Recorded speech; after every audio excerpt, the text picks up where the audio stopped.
Okay, ito ang ikakabit natin sa kanyang gilid.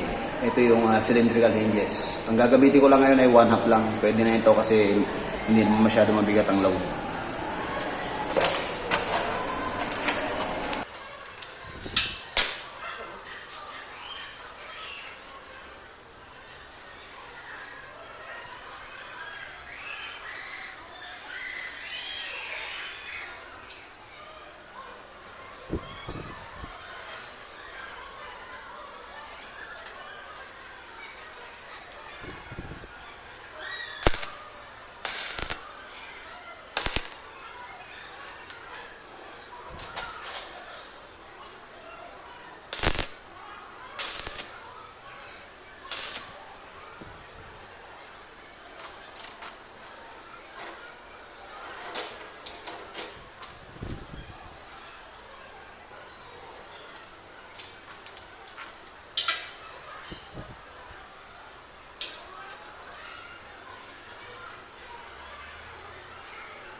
Okay, so sa pagkabit ko ng cylindrical hinges, 4 na patong ang ginagawa ko rito para talagang kapit na kapit siya.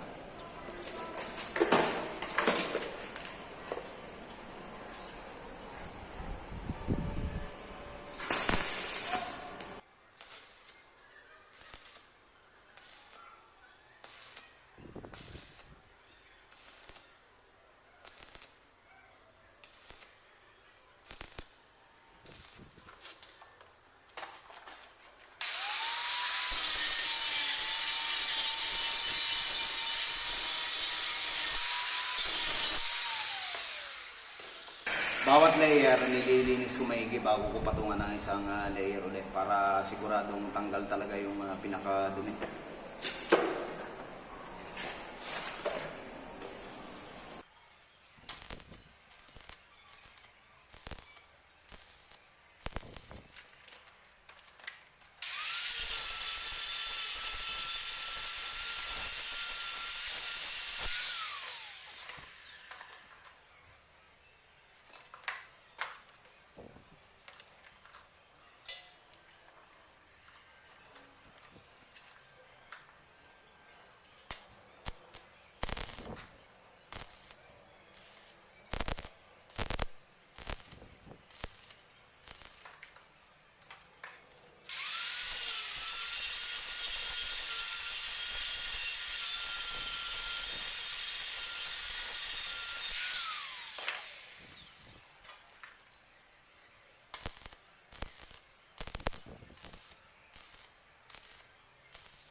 Okay, so naikabit na natin yung mga hinges. Tignan natin kung maganda yung pagbubukas na ito.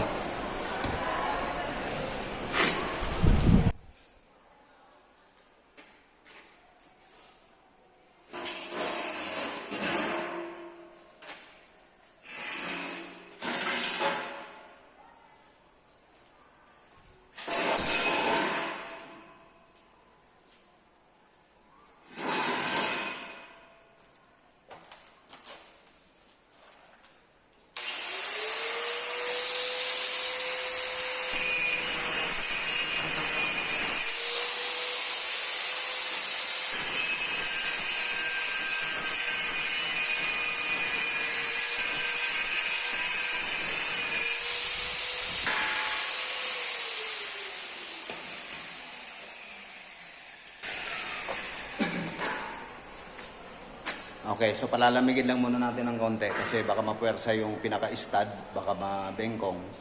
Kaya maya-maya ng konti, palalamigin ko lang, then bubuksan na natin ito.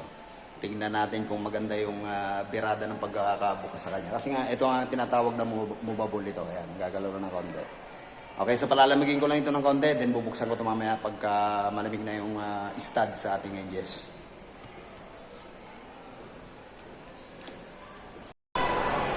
Okay, so medyo malamig na yung ating welding dun sa ating mga hinges.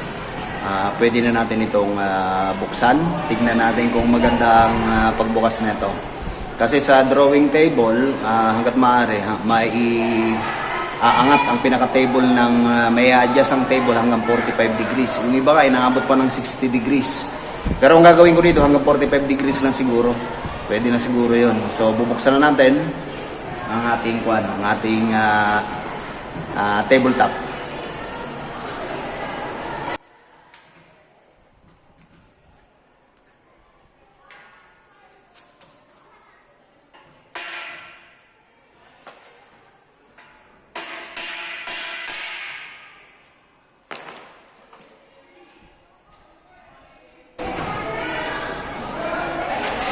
Medyo maganit sa simula kasi ngayon pa lang ito bubuksan.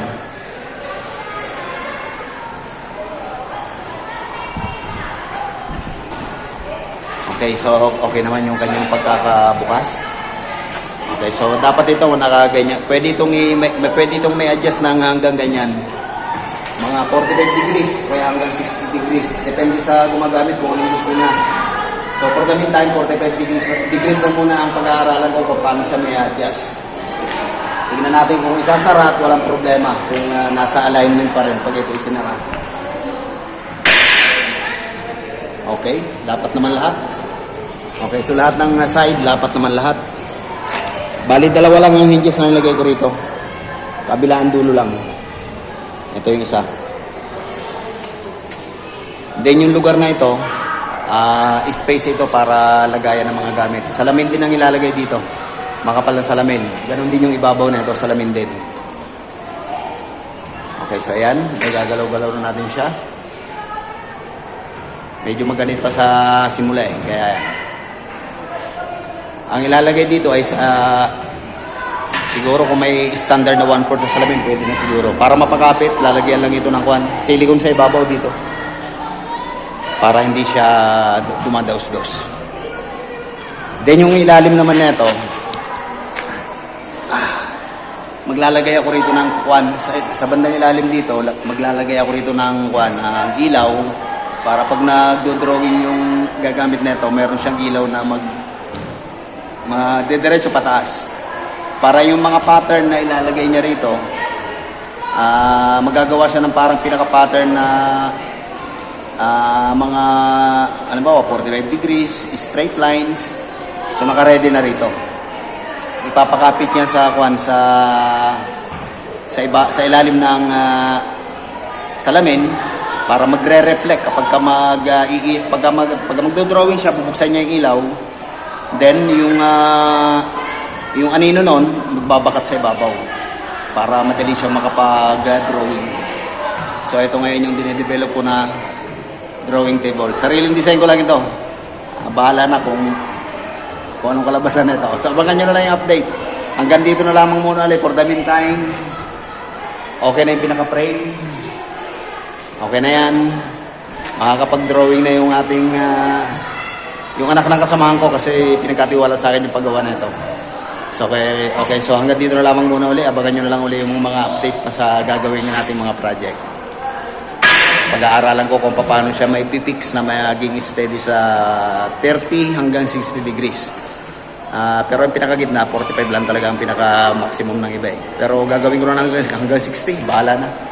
Okay, 60 degrees. So hanggang dito na lamang muna ulit. Until then.